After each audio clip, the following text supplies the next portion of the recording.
In this CEC Gurukul lecture, we are talking of contract accounting or contract costing. Under the contract costing, how do we calculate the profit amount of a particular contract in a particular year? This is the point of discussion. In this discussion, in our previous discussion, we talked about how do we charge material cost, labor cost, plant cost, right? And all these things we discussed. We also discussed about the work in progress, work certified, work uncertified. And now we will discuss some other points in the contract accounting. Another important aspect in the contract accounting is retention money and cash ratio. What is this retention money?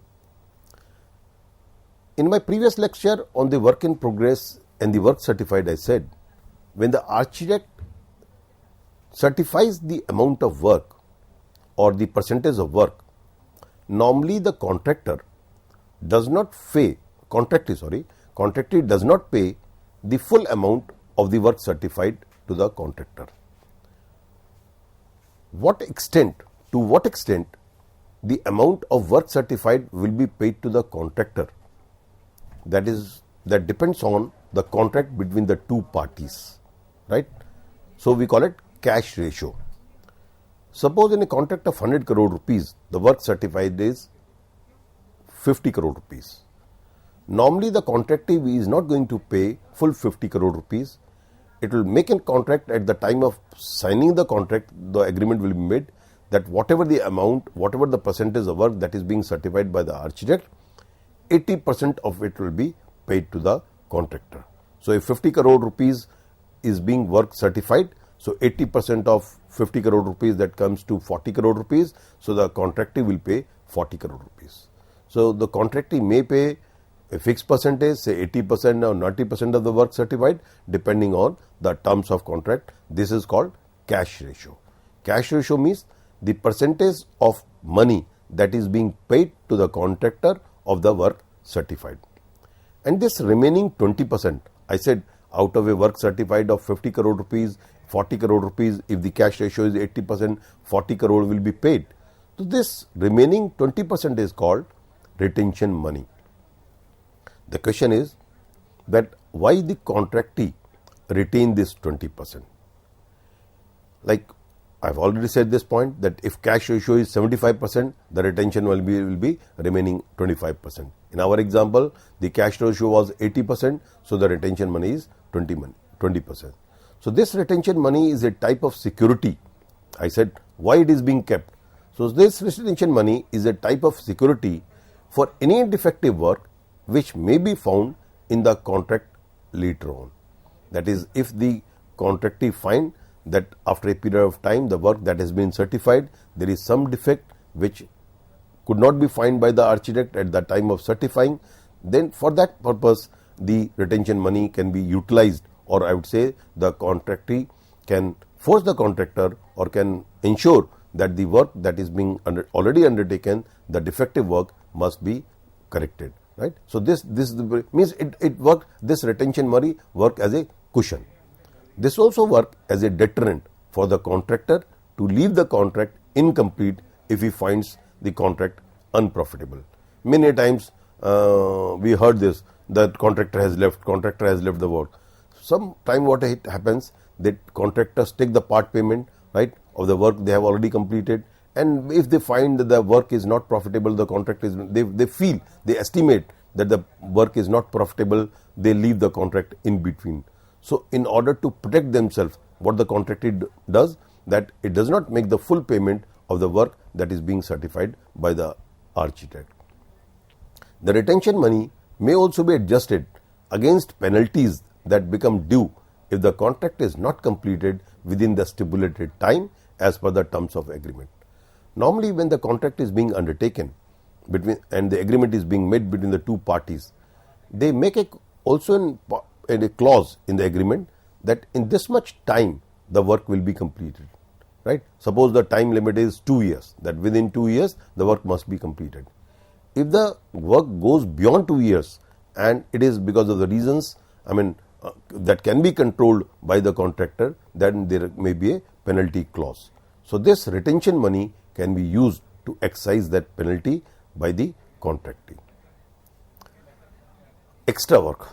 There is another important aspect in the contract costing is that there is extra work. Sometimes the contractor is required to do some extra work like additions or alteration in the work originally done as per the agreement. While you are making a house, you have given a contract to the contractor, you have made the drawings, and at the time of making the drawings you have given the size of the rooms, size of the all your house, right? So suppose it's a big house bungalow, and at the time of contract you have given the job, this is the work under it. Later on when the work is under progress, then you decide to get some extra construction done. So how this will be treated, this is the point. So the contractor will obviously charge extra money for such extra work, because it will be depends on the extra cost will be involved of the contractor. So the contractor will also charge extra. If this extra work is of similar nature which is already undertaken by the contractor. Similar work means suppose you are constructing, you are charging say 2000 rupees per square feet, right, and your contract is 10,000 square feet. If the work goes to 12,000 square feet, for this 2000 extra square feet with the contractor is asking to construct, for this work he will be charging at the rate which has been agreed upon or as per the terms and conditions. The cost of such extra work is debited to the contract account and extra price realized is credited to the contract account. We are preparing the account from the contractor point of view. So whatever the extra work, the cost of the extra work is being debited to the contract account, and the extra price which will be realized, right, that will be credited to the contract account. Contract which are started and finished during the same year creates no accounting problem. Now we are coming to the profit part. If the same year the work is being completed, right, so in the same year you will calculate the profit or the loss of that contract. But in cases of those contracts which take more than 1 year to complete, a problem arises whether profit on such contract should be worked out only on the completion of the contract or at the end of each financial year on the partly completed work. As I said at the point of my discussion also in my previous lecture, that normally when the contract period is long period, so in that period if the profit of the contract is being calculated at the end of the contract, then for that period in which the contract is completed, the profit will increase, right? Or if there is a loss, there will be substantial loss. So what we do is that part of the profit is being credited, or I would say is being calculated, profit is being calculated year after year, right, of the work that you have undertaken. That is not the whole of the profit or the loss is not being calculated at the end of the completion of the contract, but as the work progresses, we calculate the profit and loss of that contract. If profit is computed, this is the point which I said, is computed only on the completion of the contract, profit will be high in the year of completion of the contract, whereas in other years of the working on contract, profit will be nil. Suppose I am doing only one work and one job, right? So the cost is 100 crore, 200, 500 crore rupees. If I calculate the profit only after the 5 years, so the only profit of that very financial year will shoot up. Other years I'll show no profit. So this we want to avoid. So this would result not only in the distortion of profit pattern, but also higher tax liability, because in the year in which the profit is high, you will have to pay higher corporate tax or higher tax also. So the higher tax liability, because income tax at higher rates may have to be paid. Therefore, when contract extends beyond a year, it becomes necessary to take into account of the profit earned or the loss incurred on the work performed during each year. That is, the profit or the loss is being calculated year after year. Now, profit on incomplete contract. As I said, if the lifespan of a project is long, that is more than 1 year, if 1 year there is no issue, the whole profit or loss will be calculated in that very particular year. But normally in the projects, large projects, the lifespan of the project is long. So if the work is incomplete, now the question is, how do we calculate profit? There are two aspects of profit computation. computation of notional profit or estimated profit, computation of portion of the such profit to be transferred to the profit and loss account. So there are two important things. First is calculation of notional profit or estimated profit. The other is that what proportion of notional profit or estimated profit should be transferred to the profit and loss account, because the whole of the notional profit or the estimated profit is not being shown as profit or loss of that very period. Like I am taking a very simple example. What is notional profit? It is the difference between the value of the work in progress certified means certified by the architect, and the cost of such work in progress certified. It is computed as follows. Like I have taken a simple numerical example. The value of the work certified is say 20 lakh rupees, right, or 2 lakh rupees, whatever the amount may be. Cost of the work not yet certified 1,50,000 rupees. So if 20 lakh is the work certified, 1,50,000 is the cost not certified, cost of the work not certified. So the total is 21,50,000 less cost of the work to date. Please, you note this point. There are two aspects. One is value of the work certified. This value of the work certified is at the contract price, at the sale price you may call it. And this value of the cost or the work that is being uncertified, not yet certified, that is calculated at cost price. So the total is 21,50,000, and cost which you have incurred on the work which you have undertaken is 19 lakh. So this 2,50,000 rupees is the notional profit.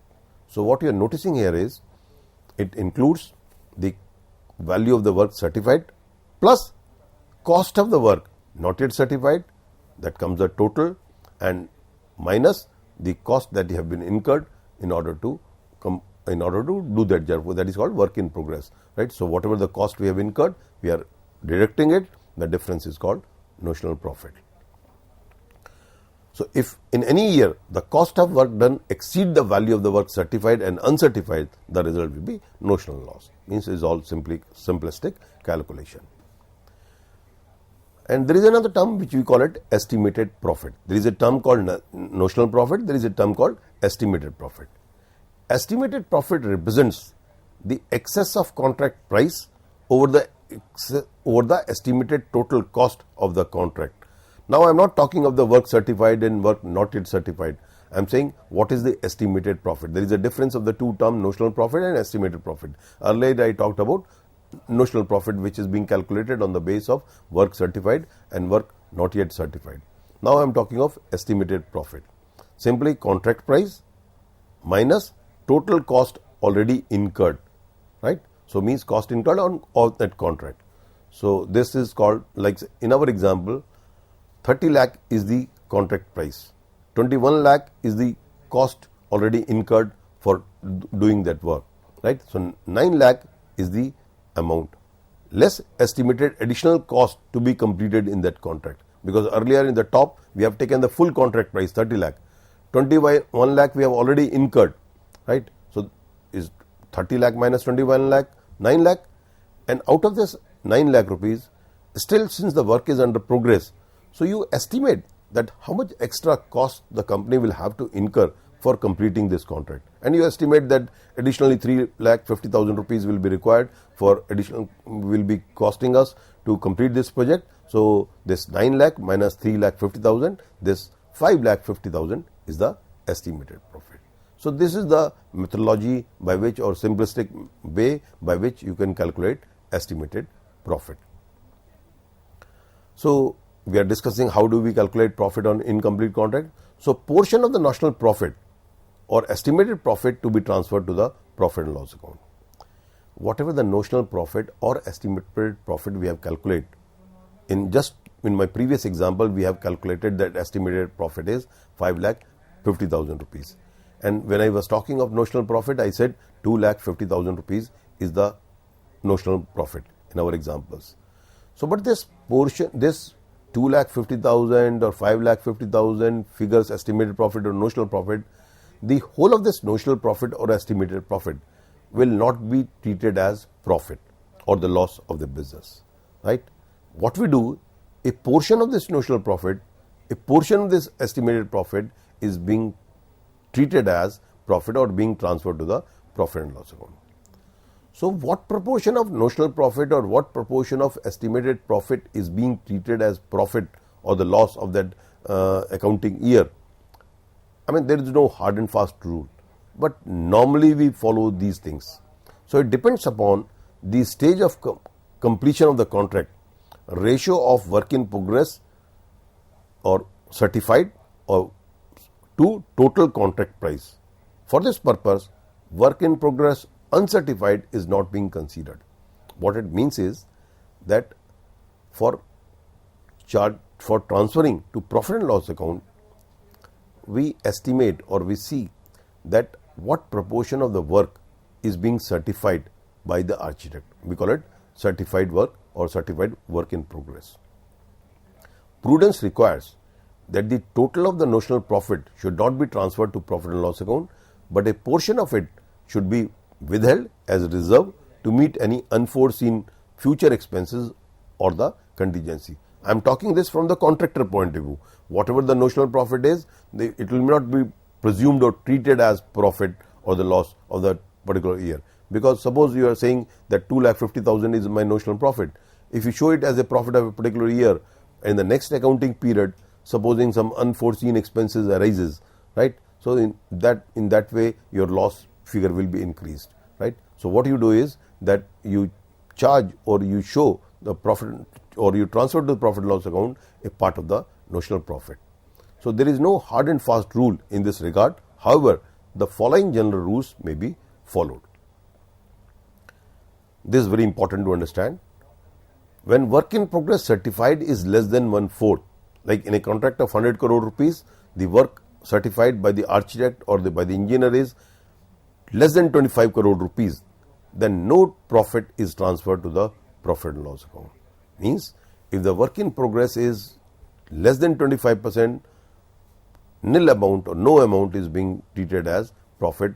Means whatever the work you have undertaken, whatever the work, suppose the work certified is of 20 crore rupees, you will not transfer this profit or the loss, notional profit of this 20 crore rupees to the profit and loss account.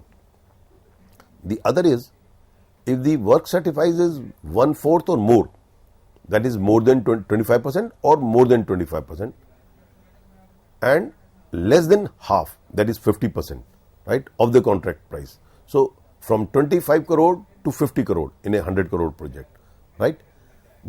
Then generally 1/3 of the profit is transferred to the profit and loss account. I said if less than 25% is the amount of the work certified, no amount is being transferred to the profit and loss account.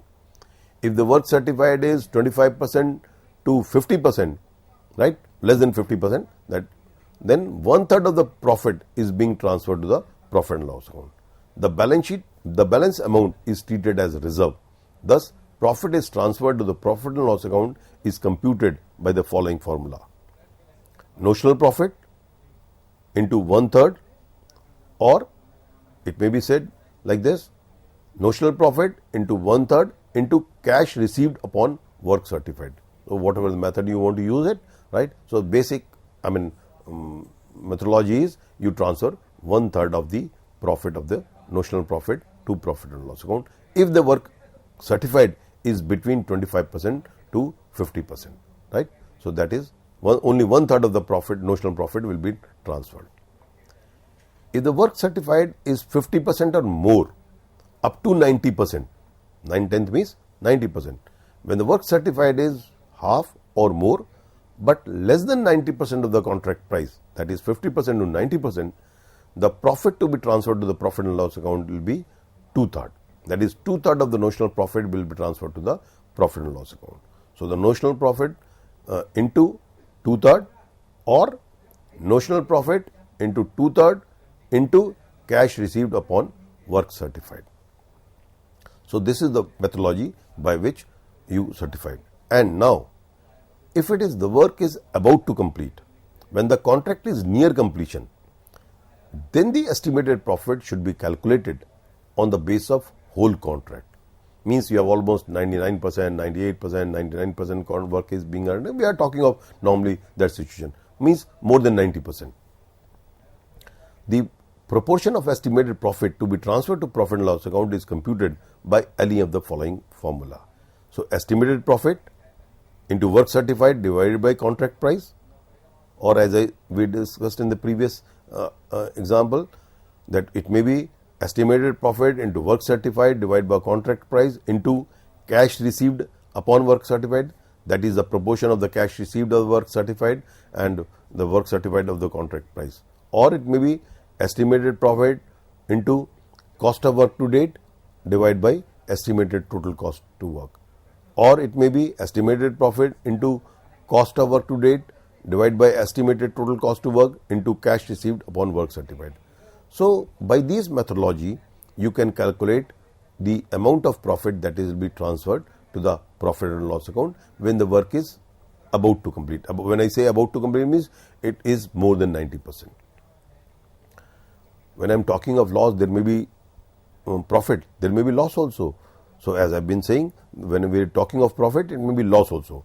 So, loss on uncompleted contract. In this event, a loss of uncompleted contract, this should be transferred to the full to the profit and loss account, whatever be the stage of completion of the contract. You calculate the cost and of a particular year, and on the base of estimated work in progress or on the base of work certified, you calculate the profit or loss. If in the calculation it comes that there will be loss in this very period, so then we will not say part of the loss will be transferred to the profit and loss account, will be shown as a profit and loss account.